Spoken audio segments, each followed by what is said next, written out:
How could a superpower with nearly $37 trillion in national debt possibly erase it not through default, not by raising taxes, not by cutting spending, but by revaluing what it already owns, without the public even realizing what happened? What if the United States is quietly preparing a financial reset built on two seemingly opposite assets, cryptocurrency and gold? What if this reset could shrink the real value of America's debt while shifting the cost onto ordinary savers through subtle dollar devaluation? Some call it impossible. Others call it conspiracy theory. And yet, if you follow the breadcrumbs, the historical patterns, and the political moves happening behind closed doors, the story becomes harder to dismiss. The deeper you look, the more a radical picture emerges.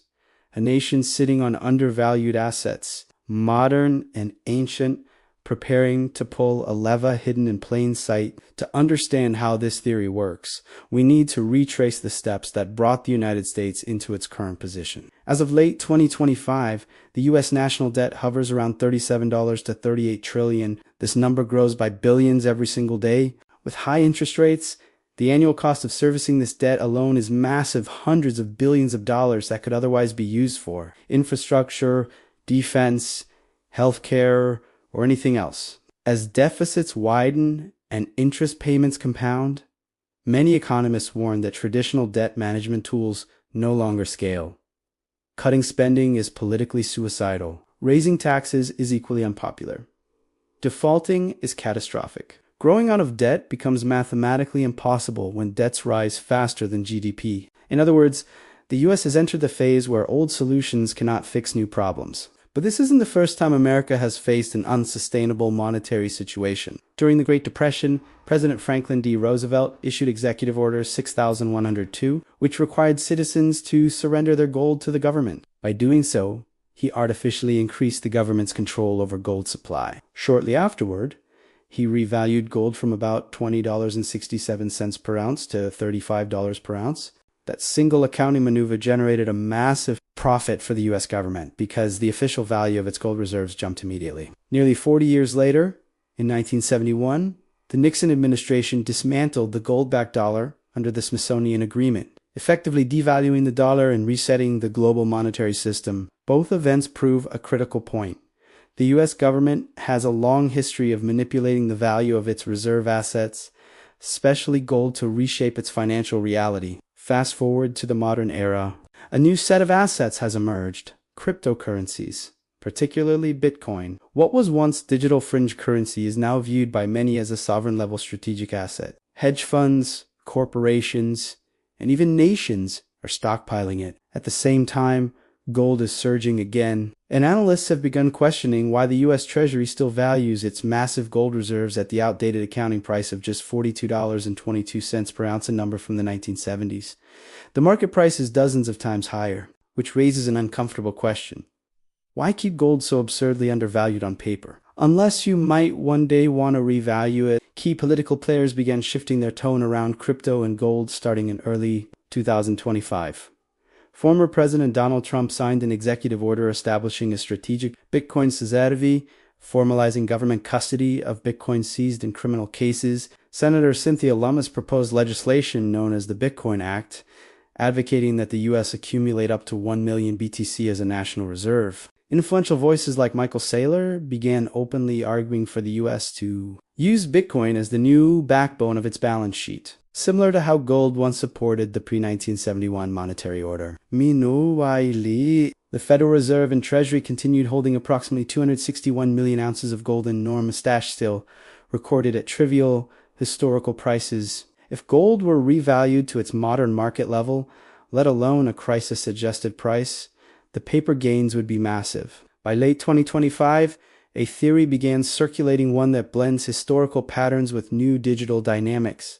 According to this theory, the U.S. government has no intention of selling its gold or Bitcoin. Instead, it is preparing to officially revalue these reserves. If gold were revalued from $42.22 to, say, $10,000 or even $20,000 per ounce, the government's balance sheet would instantly gain trillions of dollars without selling anything. If Bitcoin reserves were built up to 1 million coins and then valued at a symbolic level, say $500,000 or $1 million per coin, the government could claim another trillion or more. Combined, such reevaluations could create enough new value to meaningfully offset the national debt on paper. The debt would still exist nominally, but relative to inflated asset values, it would look far smaller. Of course, this system has a cost.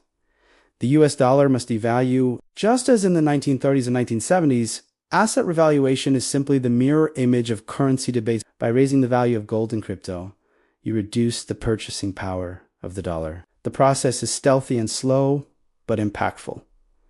Inflation rises, savings weaken, treasury bonds lose real value. Ordinary citizens, especially in the middle class, feel the pain. Meanwhile, the government's debt burden becomes lighter in real terms.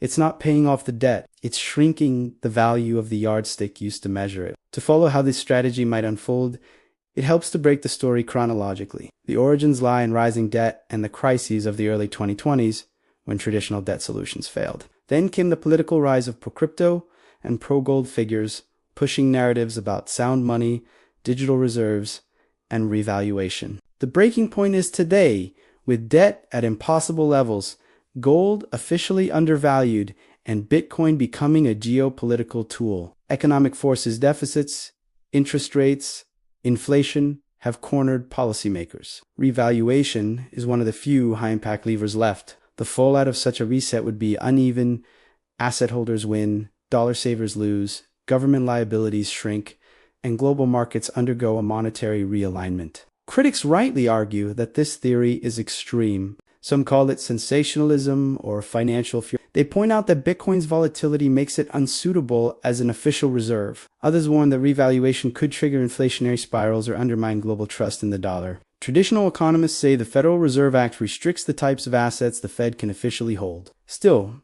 even skeptics admit that gold revaluation has historical precedent and that the accounting flexibility exists. Even if Bitcoin becomes only a small supplementary reserve, gold alone has the power to drive a major revaluation-based reset. This brings us to the modern parallels and the shocking data that supports this narrative. The US debt is nearly $38 trillion and rising. The Treasury's gold is officially valued at $11 billion, but its true market value may exceed $1 trillion. The US already controls around 200,000 BTC through seizures, and political actors are pushing for far more. VanEck's long-term projections envision Bitcoin reaching tens of millions per coin if adopted as a strategic reserve asset globally. Forbes, AP News, and major financial outlets have begun covering aspects of this theory. Central banks worldwide are aggressively accumulating gold. Some are even exploring digital reserves. The financial world is shifting, and debt-burdened nations are seeking unconventional solutions. If the US executes a revaluation reset,